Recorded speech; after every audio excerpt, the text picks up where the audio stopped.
Oke, tes. Selamat pagi, Bapak Ibu sekalian. Di sini perkenalkan, nama saya Ahmad Zainul Faiz. Di sini saya akan menyampaikan sedikit mengenai gambaran tentang aplikasi Geoportal GIS P3TB.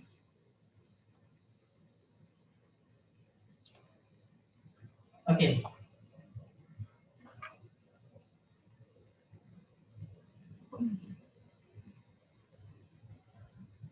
Di sini saya memberikan sedikit quotes mengenai peta, bahwa peta itu bagaikan api unggun. Orang-orang berkumpul di sekitarnya, memungkinkan orang untuk memahami masing-masing permasalahan dan menemukan kesepakatan bersama untuk memecahkannya. Jadi di sini kita belajar bersama bahwa peta ini adalah salah satu sarana seperti untuk kita berdiskusi kayak gitu, untuk mengetahui berbagai macam masalah kayak gitu. Melalui dari geoportal P3TB ini nantinya kita bisa melihat sebenarnya seperti apa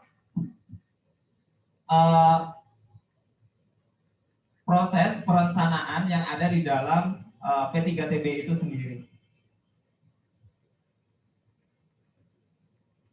Berikut di sini saya memberikan sedikit pengenalan mengenai informasi geografis. Jadi apa itu informasi geografis? Jadi informasi geografis ini adalah sebuah kerangka kerja guna mengumpulkan, mengelola, dan menganalisa data menggunakan pendekatan lokasi dan spasial. Jadi tools dari informasi geografis ini cukup beragam ya, kayak gitu. Baik nanti wujudnya bisa berupa 2 dimensi, yaitu berupa peta, ataupun secara 3 dimensi. Selanjutnya, di sini saya memberikan gambaran.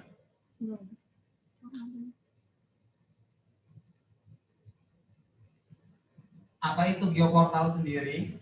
Jadi geoportal ini adalah salah satu bagian dari informasi geografis yang ditampilkan dalam bentuk web yang dapat diakses secara umum di internet. Ini untuk mendasar aja. Jadi untuk tipe-tipe data spasial seperti kita tahu, kita mengenal 2 tipe, Bapak Ibu sekalian. Yang pertama ada data vektor, yaitu data yang tersusun atas simpul atau titik, jalur atau garis dan luasan. Sedangkan data yang jenis yang kedua nanti kita akan menggunakan data raster yang tersusun atas pixel, grid, sel, kotak dan lain sebagainya. Jadi untuk di geoportal GIS P3TB kita nantinya kita bisa menayangkan 2 tipe data ini, baik yang nantinya sifatnya vektor atau maupun nantinya yang sifatnya raster.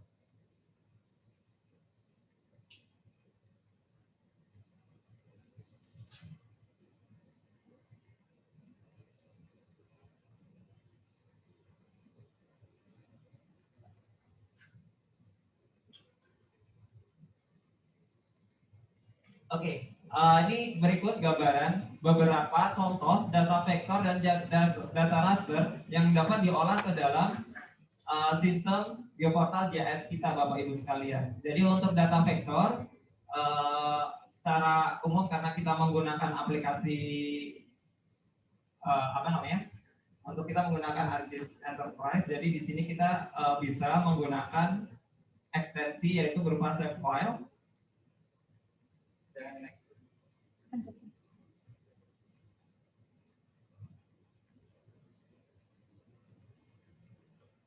Di sini kita bisa menggunakan ekstensi save file, GeoJSON, KML dan lain sebagainya. Kemudian untuk data raster, di sini kita bisa menggunakan TIFF, JPEG ataupun ECOE. Nah, untuk data yang paling umum digunakan nantinya, kita akan paling sering untuk data vektor itu adalah untuk SHP ataupun KML, kayak gitu. Karena kita juga mengatur selain untuk dengan ekstensi yang dikembangkan oleh Esri sendiri, kita menggunakan ketentuan OGS yang sering dipakai adalah untuk KML. Ini juga ekstensi ini support terhadap pengembangan di dalam Google, biasanya dipakai juga Google dalam mengembangkan KML. Nah, nanti juga kita akan praktekkan bagaimana caranya kita bisa Bapak Ibu sekalian nantinya bisa berkontribusi untuk memperkaya istilahnya isi geoportal kita dengan penambahan isi-isi perencanaan kita ke depan. Dan ini apa sih isi dari geoportal GIS P3TB itu sendiri? Secara umum sebenarnya dari geoportal GIS ini adalah menampilkan data perencanaan kita, dokumen rencana induk kita yang kita kenal sebagai RIPT, rencana induk pariwisata terpadu, atau kita kenal juga sebagai ITMP, Integrated Tourism Master Plan. Jadi semua data spasial yang ada di dalam ITMP nantinya adalah akan dapat diakses di dalam geoportal GIS kita. Jadi ketika Bapak Ibu sekalian nantinya ketika akan melihat dokumen ITMP yang sebentar lagi akan diperpreskan, itu cukup tebal kayak gitu dan memuat banyak sekali informasi. Kita bisa membaca dokumen yang tebal itu dari ITMP itu secara singkat, yaitu dengan menggunakan geoportal GIS P3TB. Nah, ini secara umum pertama bisa berupa rencana pengembangan infrastruktur yang akan kita tambahkan dan kepariwisataan, entah itu investasi maupun sumber daya manusia. Nanti implementasinya seperti apa, kemudian nanti kita juga akan menampakkan mengenai pelaksanaan yang kita sajikan secara spasial.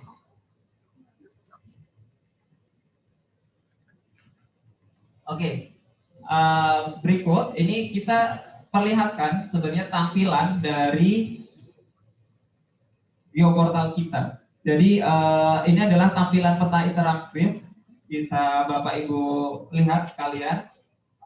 Secara umum saya jelaskan fitur-fitur yang ada di dalam portal kita ini. Kalau kita melihat di sisi kiri atas, di situ ada beberapa logo di situ. Itu adalah fitur untuk kembali ke dalam menu home. Kemudian di situ ada search engine. Nanti dalam prakteknya nanti kita akan jelaskan sebenarnya kegunaan dari search engine itu untuk mencari yang seperti apa. Ini juga sudah kita tuliskan ke dalam buku panduan bagaimana cara mencari data rencana, baseline ataupun pelaksanaan dengan menggunakan search engine ini. Kemudian di situ juga ada tombol link. Kemudian untuk di dalam geoportal ini dia bisa melihat secara tampilan. Jadi nanti kita bisa lihat secara penuh, layar penuh kayak gitu. Kemudian kita juga bisa memanfaatkan berbagai macam galeri gas map. Kalau di sisi kanan atas, di situ ada fitur utilitas yang warnanya agak hitam di situ. Yang bagian atas itu nanti kita bisa setting berbagai macam gas map. Itu entah nanti ada OpenStreetMap, kemudian nanti ada juga Google Imagery kayak gitu. Tergantung nanti kita kebutuhannya untuk apa kayak gitu. Jadi ketika kita melihat isi dari geoportal ini, kita bisa custom di situ. Kita ingin menggunakan base map yang seperti apa. Kemudian bagian utama dari portal ini adalah di bagian bawah, tengah bawah. Di situ kita tersedia ada beberapa layer. Jadi di situ ada layer-layer peta dasar, layer-layer peta dasar, itu seperti batas administrasi, seperti batas administrasi. Kemudian di situ ada peta-peta baseline kita. Secara umum baseline kita ada 3 tipe. Yang pertama adalah baseline infrastruktur. Nantinya kemudian ada baseline lingkungan dan sosial. Jadi ini fitur-fitur yang nantinya kita pakai untuk kaitannya dengan ESFF. Nanti itu ada di bagian lingkungan sama sosial. Kemudian untuk rencana sendiri nanti kita terbagi menjadi 3 layer. Nanti ada rencana spasial, ada rencana infrastruktur, dan rencana SDM dan investasi. Nantinya untuk rencana spasial berisi proyeksi-proyeksi seperti kedepannya akan seperti apa pengembangannya kayak gitu. Nanti akan tertampakkan di situ, dan nanti akan kita lihat juga, bisa kita bandingkan dengan realisasinya kayak gitu. Untuk pelatihan yang sebelumnya kita juga sudah melakukan pelatihan pengaduan masyarakat. Nanti setiap ada pengaduan kita juga akan plotkan siapa yang mengadu, tempat-tempat yang pengaduan itu bisa kita lihat kayak gitu. Mana lokasi-lokasi yang mendapatkan aduan kayak gitu. Jadi kita bisa memantau sebenarnya seperti apa kondisi subproject yang mendapatkan pengaduan. Ini adalah isi dari peta interaktif. Halaman yang kedua nanti mengenai lokasi P3TB. Jadi sejauh ini data yang baru bisa diakses itu baru dua ya. Yang pertama adalah untuk data di Lombok dan data di Toba. Sedangkan untuk Borobudur Yogyakarta Prambanan masih belum bisa diakses karena pengerjaan rencana induknya masih belum selesai. Kemudian nantinya juga akan ada ekstensi penambahan istilahnya apa ya? Penambahan lokasi dan data juga nantinya di Bromo Tengger Semeru, Labuan Bajo dan Wakatobi. Oke. Ini nanti di sesi ini nanti akan kita praktekkan lebih lanjut. Mungkin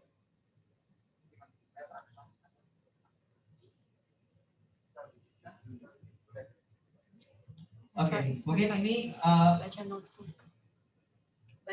Mas, ini Mas tes ya.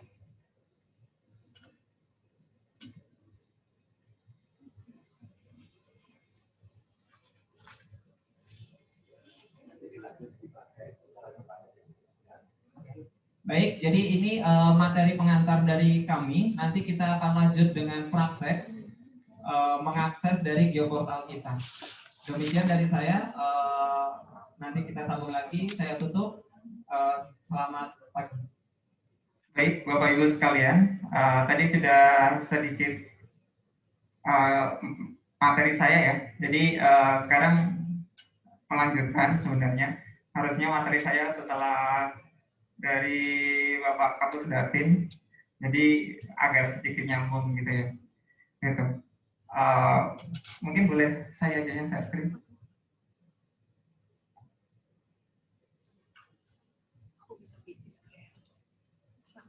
Benar. Selama ini masih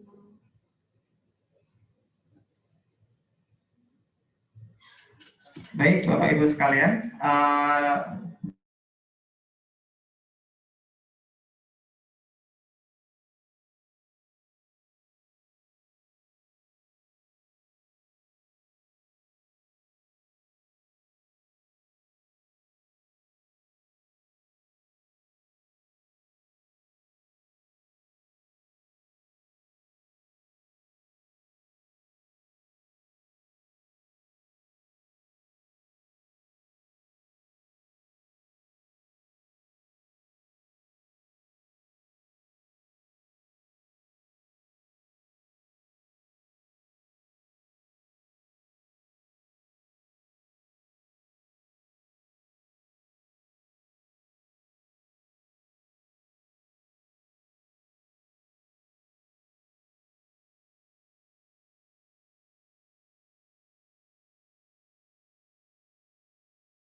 Saya ulangi.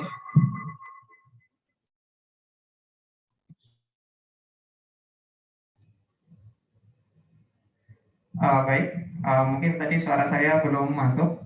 Jadi saya ulangi sekali lagi di depan layar Bapak Ibu sekalian sudah bisa dilihat bahwa kita membuka webnya P3TB, bisa dibuka di sini p3tb.pu.go.id. Kemudian di sini ada beberapa menu, pilih menu GIS. Nah, nanti akan muncul tampilan semacam ini. Ini adalah tampilan web map yang kita ambil dengan menggunakan aplikasi Sigi. Jadi Bapak Ibu sekalian, untuk aplikasi GIS yang ada di dalam P3TB itu sendiri adalah bagian yang tak terpisahkan dari Sigi itu sendiri. Jadi data yang bisa ditampilkan di sini, ini contoh saya menampilkan data Toba, itu database-nya juga ada di dalam Sigi juga. Semacam itu Bapak. Nah, nanti Bapak Ibu sekalian bisa lihat di sini ada 3 destinasi ya, kayak gitu. Ada Toba, Borobudur, Yogyakarta, Prambanan, dan Lombok. dari 3 ini yang sudah bisa kita pakai itu baru 2 Bapak Ibu sekalian, yaitu ada untuk destinasi Toba dan destinasi Lombok. Karena sejauh ini untuk rencana induk yang sudah selesai baru Toba dan Lombok. Pada pelatihan kali ini saya akan banyak fokus ke Lombok karena datanya lebih sederhana. Nanti Bapak Ibu sekalian bisa buka di sini, kita klik Lombok. Ini adalah tampilannya.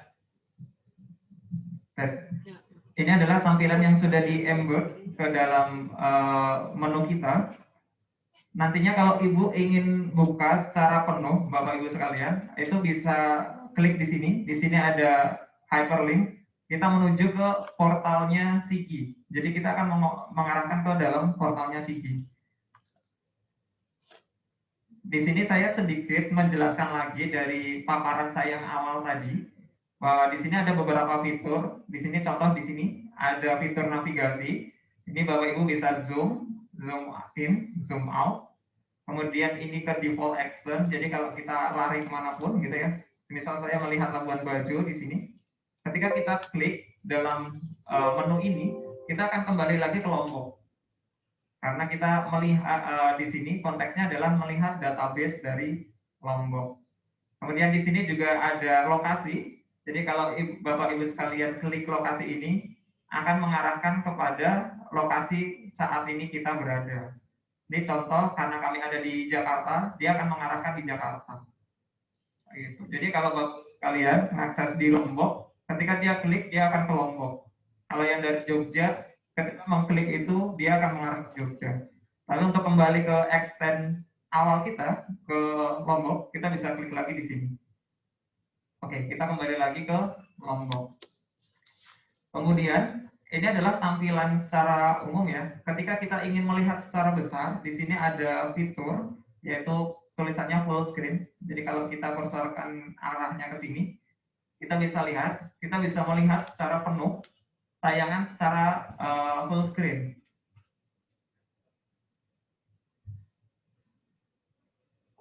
Baik, mohon maaf kalau cara bicara saya terlalu cepat. Saya coba turunkan ritme saya. Di sini kita bisa melihat secara full screen. Kemudian di sini ini adalah menunjukkan map overview. Nah, ketika kita klik di sini akan muncul peta kecil semacam ini yang menunjukkan overview. Nah, kita lihat bahwa extend di sini adalah lokasinya di sini, kayak gitu. Ini semacam insert. Nah, di sini ini ada base map gallery. Base map gallery ini adalah tampilan dasar dari web map ini. Nanti kita bisa klik di sini dan kita bisa mengakses berbagai macam web map gallery yang terinstal dalam Sistem Informasi Geografis Infrastruktur atau SIGI dari Pusdatin. Jadi jadi kita kalau menggunakan aplikasi apapun, ini kan P3TB ini kan bagian dari SIGI gitu. Jadi data di sini, base map gallery-nya juga akan sama dengan ketika kita membuka sigi.pu.go.id. Nah ini kita bisa memilih Bapak Ibu sekalian. Contoh saya di sini akan menggunakan dark canvas. Tampilannya akan seperti ini. Kemudian kita bisa juga pakai terrain, tampilan yang tadi, atau kita mau menggunakan OpenStreetMap. Ini tampilan kalau kita menggunakan base map-nya OpenStreetMap. Kita juga bisa, nah nanti bisa dipilih di sini ada berbagai macam base map gallery. Di sini kita akan pakai yang default aja, kita pakai terrain. Baik. Nah di sini ini ada menu legenda. Ini akan menunjukkan bahwa di sini warna-warnanya apa aja. Ini bisa diklik di sini. Ini menunjukkan legenda. Ini adalah kawasan yang masuk sebagai TDA. Kemudian KTA di Lombok kayak gitu. Nah, ini bisa dilihat di menu ini. Selanjutnya, bagian yang paling penting adalah di menu layer di bawah ini. Ini adalah menu di mana kita bisa menampakkan layer-layer yang terdapat di dalam ITMP. Ini contoh di sini kita menggunakan batas administratif. Jadi ini data ini semua, ini storage-nya semuanya berada di dalam sigi PUPR. Kemudian kita bisa melihat baseline infrastruktur kayak gitu ya. Kita pengen lihat lokasi-lokasi spam terkata dia akan muncul kayak gitu. Nah ini kita bisa zoom, kita lihat ini spam di mana. Contoh ini pompa berantakan gitu. Kapasitasnya seperti apa. Nah nanti kita bisa lihat kayak gitu. Nah secara umum layer ini dibagi menjadi 3 aspek ya Bapak Ibu sekalian. Yang pertama 3 di sini ini adalah aspek baseline. Ada baseline infrastruktur. Kita bisa lihat berbagai macam infrastruktur di sini. Lokasi-lokasi infrastruktur. Contoh di sini adalah bandara. Kita akan menunjukkan lokasi bandara di sini. Ini bisa kita klik juga muncul. Di legenda juga muncul. Macam itu. Atau kita ingin lihat sebaran reservoir. Nah ini sebaran-sebaran reservoir kayak gitu. Jadi secara umum ini adalah tampilan untuk kita melihat data yang dijadikan standar atau dijadikan apa ya, yang tertulis di dalam rencana induk pariwisata terpadu. Jadi semua data yang ada di dalam RIPT kita masukkan ke dalam sini. Ini untuk baseline, nanti kita juga bisa melihat untuk rencananya. Di sini ada peta rencana infrastruktur kepariwisataan. Jadi Bapak Ibu sekalian bisa buka di sini. Kemudian di sini akan muncul berbagai macam layer rencana. Kayak gitu. Nah, di sini kita bisa melihat ada rencana pengembangan jalan. Ketika kita aktifkan, dia akan muncul layer-layer pengembangan jalan. Macam ini Bapak Ibu sekalian. Terus ini warna-warna ini maksudnya apa? Bisa dilihat di legenda. Contoh ini untuk warna merah, ini adalah program pengembangan jalan untuk pemeliharaan berkala atau rehabilitasi jalan. Yang biru di sini kita bisa melihat program untuk jalan ruas ini adalah untuk perbaikan jalan termasuk pelebaran minor. Kalau kita klik ini, dia untuk jalannya gitu ya. Mungkin ini administrasinya saya keluarkan dulu. Kita fokus ke jalannya. Dia akan muncul di sini nama jalannya. Contoh ini adalah ruas Kopang sampai Mas Bagi. Ternyata di dalam ITMP ini masuk dengan programnya yaitu pelebaran jalan. Semacam itu Bapak Ibu sekalian. Terus di sini juga ada panjang. Ini panjang ini dalam kilometer. Kemudian ini ada iri. Kondisi iri pada baseline saat ITMP itu disusun. Kemudian dalam dokumen ITMP itu dia masuk dalam rencana pengembangan yang fase berapa. Jadi nanti ada fase 1, 2, 3, 4, 5. Fase ini 5 tahunan ya Bapak Ibu sekalian. Jadi ini kita bisa melihat data dari ITMP dengan menggunakan web map yang ada di dalam P3TB ini. Jadi contoh ini ada pembangunan jalan di Lombok. Nah ini contoh nama jalannya adalah dari Bandara Internasional Lombok sampai Mandalika. Gitu. Nanti bisa juga. Terus kemudian dalam program kita, ketika ada suatu pembangunan juga salah satu ciri ya dari untuk pengerjaan subproject di kita adalah ada istilahnya screening ESMF, yaitu kita bisa melihat dari kayak gini kondisi lingkungannya seperti apa dan kondisi sosialnya seperti apa. Nanti kita bisa buka di sini. Ini ada baseline lingkungan. Contoh ini untuk pengembangan jalan yang saya klik ini Pringgabaya sampai Sembalun. Sebenarnya dia ada fitur lingkungan seperti apa. Saya di sini pengen tahu kawasan hutannya. Ternyata dia melewati di sini ada hutan lindung. Jadi subproject ini melewati hutan lindung. ini berguna untuk merencanakan ke depan, apakah kemudian dokumen apa yang perlu disiapkan ketika kita akan mengeksekusi subproject ini, Bapak Ibu sekalian. Ini untuk berbagai macam screening, gitu ya. Terus kita pengen lihat juga apakah di situ ada patahan, ini juga bisa muncul, gitu ya. Di sini ada jenis-jenis patahannya, ada ini kayak gitu. Ini juga berguna untuk proses perencanaan kita, Bapak Ibu sekalian. Nah, lanjut kita bisa juga lihat fitur-fitur sosial. Contoh kita ingin melihat lokasi-lokasi permukiman adat yang ada di dalam Lombok. Titik-titik ini adalah lokasi permukiman adat yang ada di dalam Lombok. Contoh ketika saya klik ini ada desa Aik Berik yang dikategorikan sebagai permukiman adat oleh Aman di sini.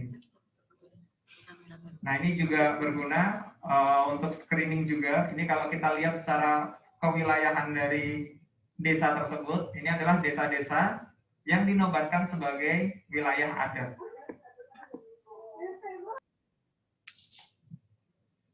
Oke. Tadi kita sudah bicara soal baseline, kita juga sudah bicara soal rencana. Kemudian kita juga bisa melihat proses pelaksanaan dari subproject yang ada di dalam P3TB. Nanti kita bisa buka di dalam peta pelaksanaan. Di sini contoh nih, ada peta realisasi infrastruktur kepariwisataan. Jadi ketika kita memasukkan ini, kita cek di sini, dia akan muncul titik-titik di mana yang sudah dilaksanakan. Contoh ketika kita klik di sini ada pelebaran jembatan Pemenang Bayan. Nah, gitu. Sumber dananya dari mana, dilakukan pada bulan apa, muncul di sini. Kemudian di sini juga ada fotonya kayak gitu. Kalau Bapak Ibu semua klik foto ini, dia akan mengantarkan Bapak Ibu sekalian lokasinya apa, wujudnya seperti apa. Ini dari titik tadi, ini adalah gambaran tentang pelaksanaan pelebaran jalan untuk Pemenang Bayan. Jadi secara umum ini adalah tampilan untuk peta interaktif yang ada di dalam GIS P3TB, Bapak Ibu sekalian. Nanti juga Ampun, Pak. Pak Najib, monggo, Pak. Baik, kepada Kepala Pusdatin Kementerian PUPR, Bapak Najib Faisal, SDMSI, kami persilahkan, Bapak.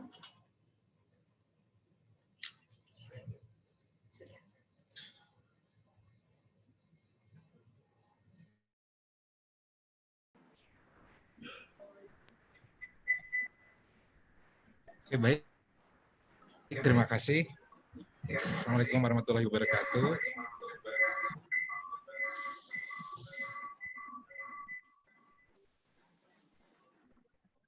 Selamat siang, Bapak Ibu semua. Di-unmute aja.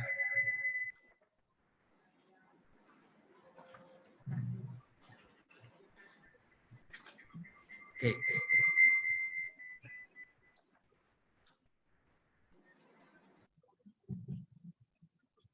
Sudah. Oke. Baik, hari ini kami dari Pusdatin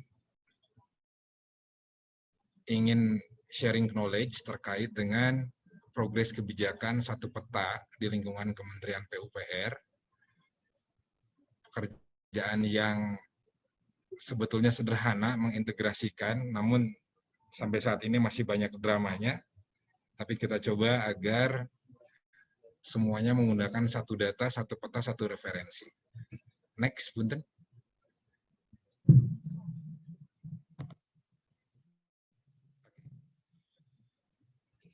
Jadi Bapak Ibu yang kami hormati, kita mengenal adanya konsep One Map Policy, di mana semua peta itu pada dasarnya harus memiliki satu referensi.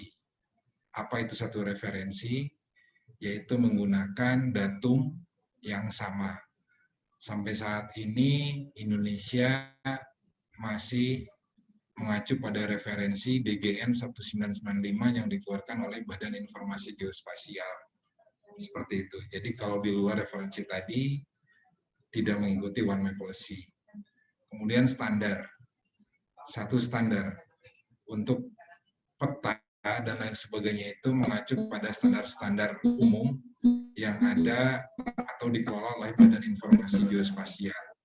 Ada beberapa standar juga yang turunan dari Badan Informasi Geospasial, seperti contohnya pembuatan peta skala 1/1000 untuk keperluan jalan dan jembatan. Kemudian one map policy juga adalah satu geodatabase, yaitu satu database di mana database-nya itu terdiri menjadi dua bagian. Yang pertama data spasialnya dan connect dengan data tabularnya, seperti itu. Kemudian yang terakhir itu satu geoportal. Kita memiliki geoportal PUPR, data-datanya nanti saya tunjukkan sedikit. Jadi pada intinya, one map policy ini adalah kemudahan untuk berbagi pakai. Datanya sama, update-nya jelas, jadi daily operation atau monthly operation atau weekly operation atau yearly operation, tapi jelas penyebar luasan informasi, update, dan lain sebagainya. Next, Bunda.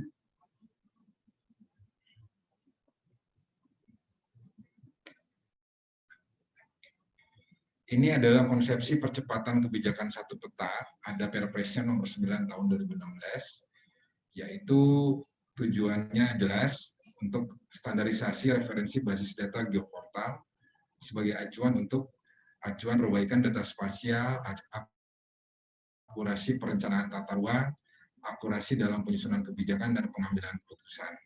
Kegiatannya secara garis besar terbagi menjadi 3. Ada kompilasi, kedua ada integrasi, yang ketiga ada sinkronisasi. Sampai saat ini sudah ada 85 peta tematik yang sudah menjadi satu. Nanti kalau Bapak Ibu membutuhkan bisa kontak saya langsung atau kontak teman-teman Pusdatin, bisa kontak Bu Komang, Pak Bram, dan teman-teman lainnya. 19 kementerian lembaga yang sudah terintegrasi dan ada 34 Pemda yang sudah terintegrasi. Jadi integrasinya pada 2016 itu 17 peta, kemudian 2017 ada akumulasi ya, 53 peta, 2018 ada 77 peta, 2019 ada 85 peta. Dan ini datanya bisa diakses di Pusdatin, bisa minta ke teman-teman Pusdatin. Nah ini kalau melihat slide ini kan di langit semua nih bahasanya. Apa sih untuk PU gitu? Seperti apa sih penggunaan peta-peta ini untuk PU? Contoh misalnya proyek jalan dan jembatan. Selama ini kita jarang sekali mengetahui misalnya lokasi rekonstruksi jalan. Tapi dengan adanya konsep kebijakan satu peta, lokasi-lokasi proyek jalan dan jembatan itu bisa kita ketahui dan bisa kita akses. Misal lain adalah proyek SPAM. Proyek SPAM juga sama, kita bisa lihat asetnya ada di mana, atau misalnya embung, atau bendungan, dan lain sebagainya. Nanti itu bisa kita akses secara gratis tentunya, juga secara mudah, seperti itu. Next slide, Punten.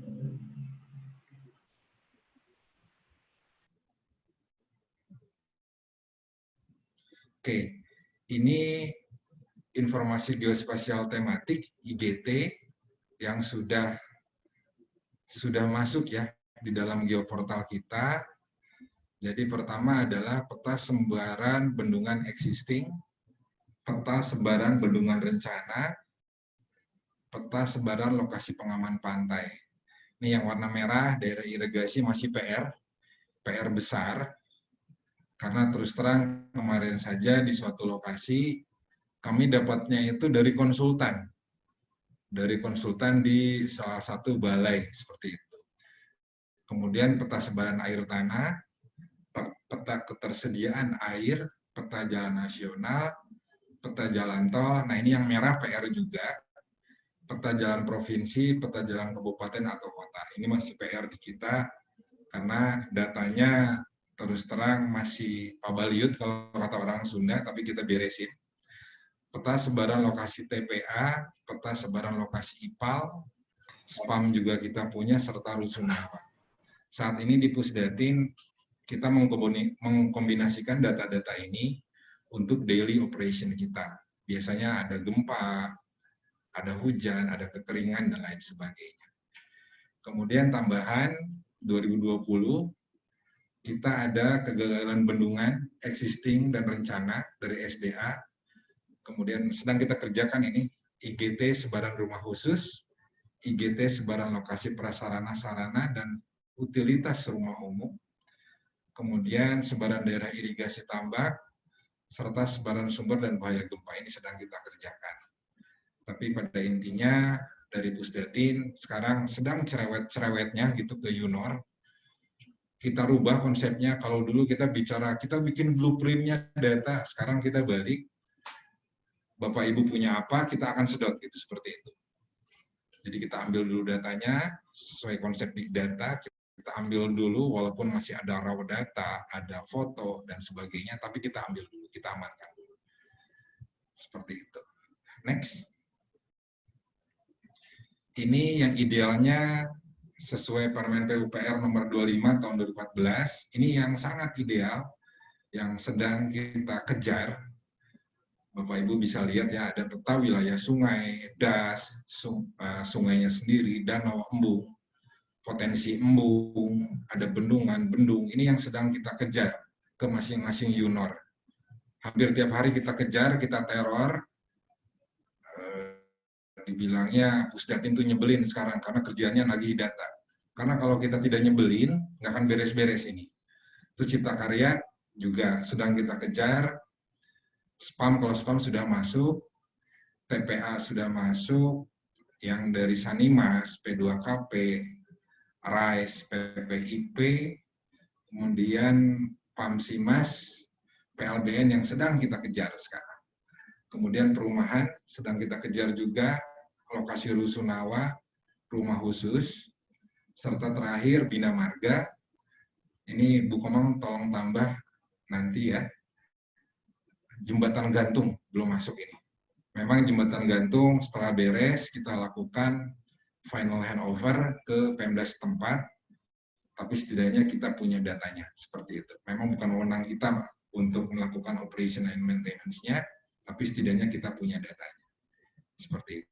Ini yang idealnya kita akan kejar satu demi satu. Jadi kalau ada yang merasa punya datanya sebelum ditagih sama kami, lebih baik Bapak Ibu menyerahkan datanya ke kami. Terima kasih. Terus next. Nah ini target informasi spasial. Ini status Juli 2020, mohon maaf, status Agustus belum kita bereskan. Ini salah satu contoh peta sebaran daerah irigasi permukaan. Ini PR besar. Jadi dari 2017 sampai 2020 progresnya terus saja tahap kompilasi data gitu, nggak pernah bergerak. Ini PR kita yang paling besar. Kemudian contoh lain, peta sebaran lokasi Sabodam. Ini sayangnya tidak ada update. Nah ini yang memang kita sering menjadi kendala di kita. Di kita itu lebih senang dengan aplikasi. Kalau di Pusdatin sekarang tidak suka aplikasi, sukanya itu hanya data. Jadi ada konsultan, pokoknya depannya SIM, kalau nggak elektronika, bendungan lah, sistem informasi A, B, C, D, banyak. Dari 378 aplikasi di PUPR, mungkin 200 itu nggak aktif Bapak Ibu. Nah ini sekarang kita ganti konsepnya, kita tidak suka aplikasi, tapi kita butuh datanya saja, seperti itu. Nah ini contoh lokasi Sabodam, ini kita juga deg-degan, ini apakah ada update atau tidak, walaupun sudah terintegrasi. Kemudian nomor 7 contoh lainnya, peta ketersediaan air. Nah ini sama kasusnya dengan peta sebaran lokasi Sabodam. ini apakah ada update atau tidak. Nah, jadi yearly operation kita ini terus terang belum jalan dengan optimal. Mungkin orangnya sudah ganti atau lupa. Nah, ini mulai tahun ini kita harus jelas kapan dari UNOR itu melaporkan ke kita apakah ada update nggak lokasi bendungan ini. Termasuk data-datanya. Ini harus jelas. Jadi setiap data dalam list ini operasinya itu seperti apa update-nya, apakah harian, bulanan, tahunan, 10 tahunan, 200 tahunan, ini harus jelas. Seperti itu. Ini yang akan kita clear-kan mulai dari tahun ini. Nah, ini PR yang besar juga adalah peta jalan provinsi dan peta jalan kabupaten kota. Ini tidak pernah berakhir. Mudah-mudahan mulai tahun ini kita bereskan sehingga bisa dipakai oleh Bapak Ibu sekalian. Next.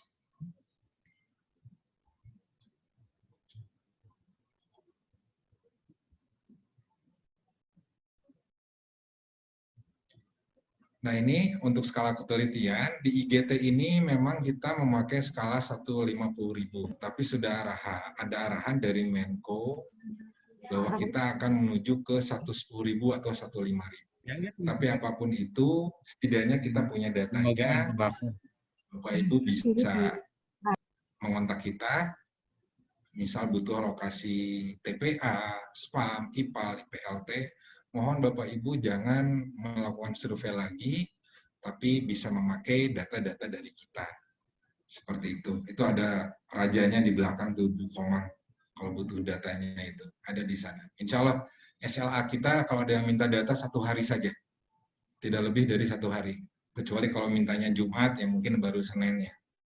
Tapi kalau mintanya hari Senin, Selasa udah pasti kita kasih. Itu SLA kita. Service level agreement kita. Kalau ada yang telat-telat, bisa langsung hubungi saya langsung.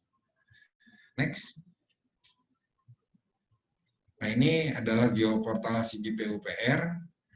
Jadi, Bapak Ibu bisa googling saja, ketik Sigi PUPR. Di sana Bapak Ibu bisa lihat data-datanya berdasarkan UNOR-UNOR-nya, sehingga dari data-data tersebut salah satu contoh adalah kita temukan fakta bahwa memang provinsi-provinsi yang miskin itu sangat minim sekali proyek PUPR di sana. Contohnya di daerah Bengkulu, kemudian di Aceh, Sumatera Barat, daerah ke arah Pariaman, juga di daerah NTT. Apalagi di NTT, tapi memang sudah bergerak, Kementerian PUPR sudah membangun beberapa bendungan, tapi di NTT itu sangat terlihat kekurangan SPAM, embung dan bendungan di wilayah-wilayah seperti di Kabupaten Sumba dan sekitarnya. Tiap tahun pasti ada bencana kekeringan. Berdasarkan data-data ini, kita juga melakukan prediksi cuaca dan kekeringan dibantu oleh teman-teman SDA. Prediksi kekeringan pada bulan Agustus ini akan terjadi di Madura, NTB, dan NTT. Seperti itu. Nah, dari data-data itu kita compile, kita satukan, kita analisis. Jadi, kami tidak suka aplikasi, tapi kami butuh datanya saja, karena kami mempunyai portal GIS yang kita bisa lakukan modifikasi sesuai keperluan. Next, punten. Nah, ini layanannya, layanan geoportal ini. Jadi kalau Bapak Ibu membutuhkan datanya atau ada aplikasi Bapak Ibu yang membutuhkan datanya, dalam geoportalnya itu bisa akses servicesnya, bisa akses web servicesnya. Tinggal dapat linknya, dimasukkan ke script program Bapak Ibu, itu bisa kita ambil. Kemudian juga kalau Bapak Ibu membutuhkan data-data dari kementerian atau lembaga lain, kita ada beberapa data, tapi kalau tidak ada pasti kita carikan. Seperti contoh dalam minggu kemarin itu dari Dirjen Pembiayaan itu membutuhkan data dari Kementerian Sosial dan data dari BPS. Ini sedang kita cari datanya, sedang kita minta. Jadi pada prinsipnya dari Pusdatin itu melayani seluruh UNOR yang ada di PUPR. Jangan sampai junior-junior itu langsung direct ke kementerian lain, tapi ke kita saja, nanti biar kita carikan. Kita carikan, kita siapkan, kita download, nanti kita sebarkan. So far, so good sampai saat ini. Ada beberapa data yang dari kementerian lain kita provide. Next.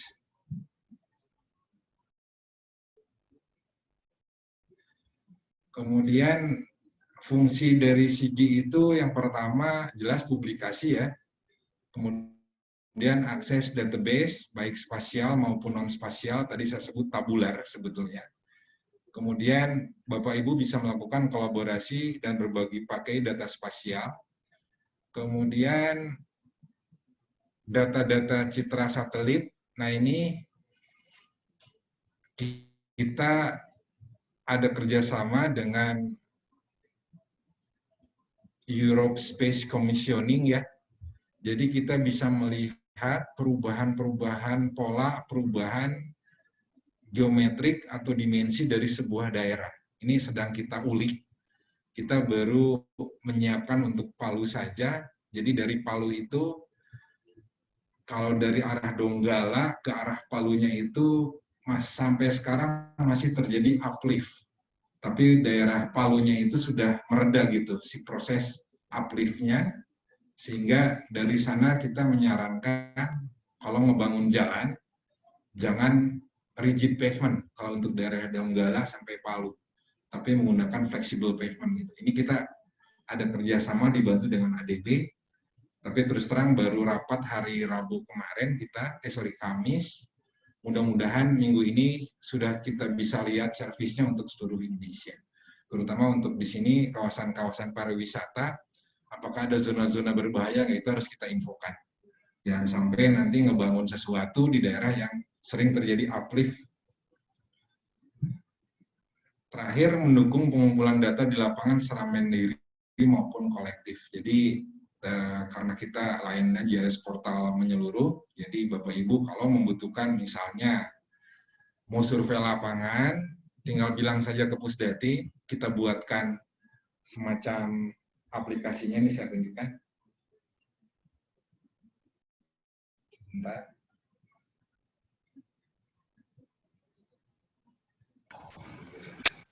Jadi ada aplikasi namanya Survei 123. Jadi Bapak Ibu kalau misalnya mau survei di lapangan, ngambil data apa dan surveinya itu harus ada foto dan koordinat GPS, tinggal bilang saja ke kami.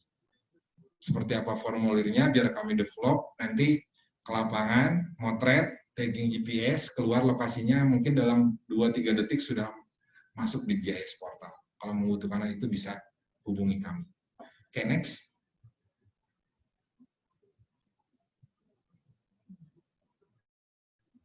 Nah, ini portalnya, Bapak Ibu bisa tadi di googling aja, SIGI PUPR. Next.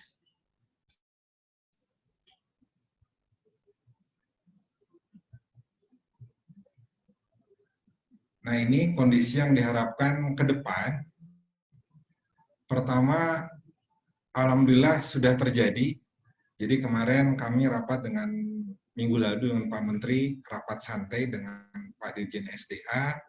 Saat rapat itu kami sampaikan, Bapak mohon melakukan kunjungan lapangan ke NTT, NTB, dan kalau bisa ke Madura, karena diprediksi Agustus ini terjadi kekeringan di 3 provinsi tersebut. Kekeringan itu tidak bisa dihindari, tapi setidaknya kita sudah melakukan proses namanya mitigasi resiko. Minimal Pak Menteri bisa menanyakan kesiapan Balai Cipta Karya dalam penyediaan air bersih, tangkinya ada berapa, kemudian dari SDA juga mungkin mengecek lagi sumber air bakunya, apakah perlu dibor lagi, dan lain sebagainya. Nah ini kondisi yang diharapkan ini adalah dasar pengambilan keputusan. Jadi data driven decision. Jangan kita biarkan pimpinan-pimpinan kita di PUPR ini kayak shooting in the dark, gitu, menembak dalam kegelapan. Tapi kita harus siapkan suatu ruangan yang terang, senjatanya yang bagus, targetnya kelihatan gitu, dengan data tadi, data driven decision. Jadi bukan application minded nanti ke depan itu. Selama ini tuh kita masih senang dengan aplikasi, apalagi GIS ya. GIS itu selama ini, sepengalaman saya berkecimpung di dunia GIS sepanjang mungkin 23 tahun ya. Sekarang tuh masih tipenya tuh kalau saya sebut KW3. Jadi diklik, ceklek, keluar fotonya, everybody happy, yeay gitu. Itu aja GIS itu. Tidak masuk ke analisa spasial gitu. Kekeringan di mana, ini di mana, besok harus diapain, atau saya sebut predictive insight. Nah ini kita harus masuk ke zona sana sekarang. Jangan sampai cuman diklik, keluar foto, ore gitu. Masih seperti itu. Bapak, Ibu coba lihat. Aplikasi-aplikasi GIS itu tuh masih seperti itu. Dihargain 4 miliar lah, 5 miliar gitu. Padahal yang kita butuhkan itu adalah sebetulnya hanya datanya saja. Kalau platform aplikasi itu banyak banget, yang gratis banyak, versi web atau versi desktop seperti itu. Tapi pada intinya, kondisi yang diharapkan itu adalah data driven decision. Kemudian, data itu terpusat, terintegrasi. Jadi ini kita lagi kejar setiap Yunor, ada 378 aplikasi di PUPR itu. Kalau di KL itu ada 27.000 dan tidak ada satupun yang terintegrasi. Nah ini kita coba integrasikan, jangan sampai kita itu ditipu-tipu oleh para konsultan, Bapak Ibu. Sering banget. Udah beres proyeknya, super adminnya di dia, datanya di dia. Mengontaknya si konsultannya susahnya kayak nyari jarum dalam jerami. Seperti itu. Terakhir, ini yang sedang kita kejar itu data mudah diakses dan dibagi pakai, serta sudah memiliki standar dan metadata baku. Ini yang paling penting, metadata baku. Jadi diharapkan ke depan itu prinsip satu data, satu peta di Indonesia ini akan kejadian. Next. Itu aja mungkin dari Pusdatin. Saya resumukan bahwa dari Pusdatin siap membantu. Yang pertama, jika Bapak Ibu membutuhkan data-data. Yang kedua, Pusdatin siap membantu untuk pembinaan operasi dasar GIS dan sebagainya. Yang ketiga, Pusdatin siap membantu penyediaan GIS portal. Kalau Bapak Ibu membutuhkan akses ke GIS portal atau menitip datanya di GIS portal kita sangat siap. Itu aja mungkin dari kita. Terima kasih. Assalamualaikum warahmatullahi wabarakatuh.